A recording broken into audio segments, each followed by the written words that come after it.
আসসালামু আলাইকুম। চলুন আজকে আমরা একটি নতুন জায়গা এক্সপ্লোর করি। বাংলাদেশের অন্তর্গত চাঁদপুর জেলার হাইমচর উপজেলা নদীর অপর পাশে দিয়ার বাজার নামক একটি জায়গা আছে, তার একদিকে চেয়ারম্যান বাজার আর একদিকে শাহের বাজার। এই চরটিকে নীলকমল চর হিসেবে অনেকে চিনে থাকেন।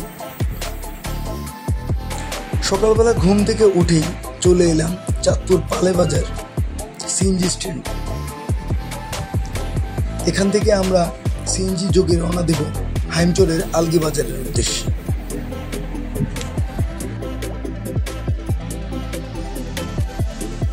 রাস্তায় প্রচণ্ড বৃষ্টির কবলে পড়ে অবশেষে কোনো রকমে আলগি বাজারে এসে পৌঁছালাম এবং বৃষ্টি থামার জন্য অপেক্ষা করতে থাকলাম। বৃষ্টি কমে এলেই আমরা এখান থেকে তেলুরিমের উদ্দেশ্যে রওনা দিলাম অটো যোগে। তেলুরিমোর ট্রলার ঘাটই আমাদের পরবর্তী গন্তব্য। তেলুরিমোর বাজারে এসে দেখি আগের ট্রলারটি আমরা মিস করে ফেলেছি। পরের ট্রলারটি ঠিক 40 মিনিট পরে, সেটার জন্য আমরা অপেক্ষা করছি। এখানে প্রতি 1 ঘন্টা পর পরই আপনি ট্রলার পেয়ে যাবেন, তবে সর্বশেষ ট্রলারটি ছাড়ে বিকেল 5টায়।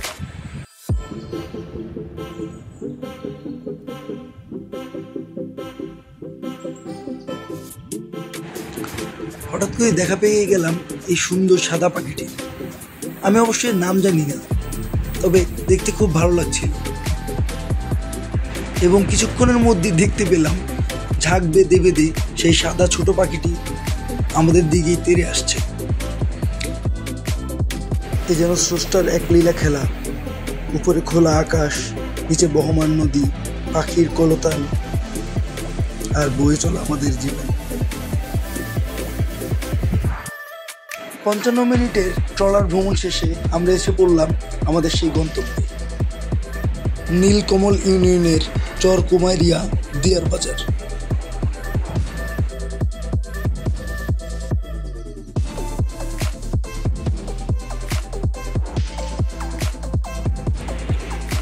এখানের একমাত্র বাহন এই ভ্যান গাড়ি এবং আমরা সবার দেখা দেখি উঠে পড়লাম এই ভ্যান গাড়িতে।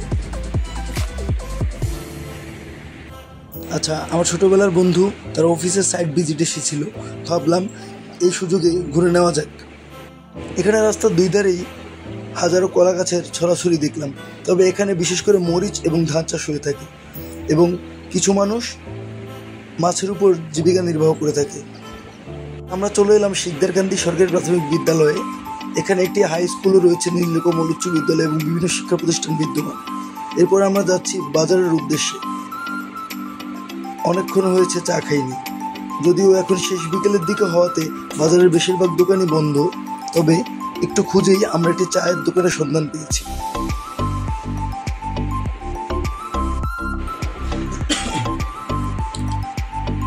চা খাওয়া শেষ করে আমরা সাইট ভিজিট শেষ করলাম এবং সেখানের একজন বাসিন্দা যিনি আমাদেরকে সাইট ভিজিটে সহযোগিতা করেছিলেন তার বাড়িতে গেলাম এবং তাদের থেকে বিদায় নিয়ে আবার আমরা ট্রলার ঘাটের দিকে রওনা দিলাম, কারণ এখান থেকে বিকেল 4টায় শেষ ট্রলারটি ছেড়ে যায় এবং এই ট্রলারটি মিস করলে আমাদেরকে আজকে রাতে এখানেই থেকে যেতে হতো।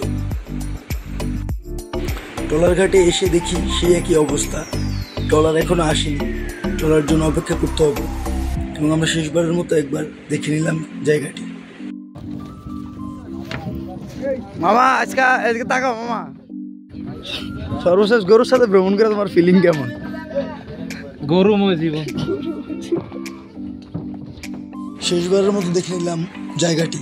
আসলে সত্যি কথা হচ্ছে আমি এর আগে কখনো এই ধরনের ভিডিও বানাইনি, আর আমরা কাজে এত ব্যস্ত ছিলাম যে সম্পূর্ণ ভিডিও নেওয়া হয়নি। জায়গাটি অনেক সুন্দর, আপনারা চাইলেই ডে ট্যুর দিয়ে আসতে পারেন। মাঝে আমরা পৌঁছে গেলাম আবার হাইমচরে। প্রকৃতির কোনো তুলনা হয় না। আসলে এভাবে এক্সপ্লোর করতে থাকি আমাদের আশেপাশের প্রাকৃতিক সৌন্দর্যকে। ধন্যবাদ সবাইকে ভিডিওটি শেষ পর্যন্ত দেখার জন্য।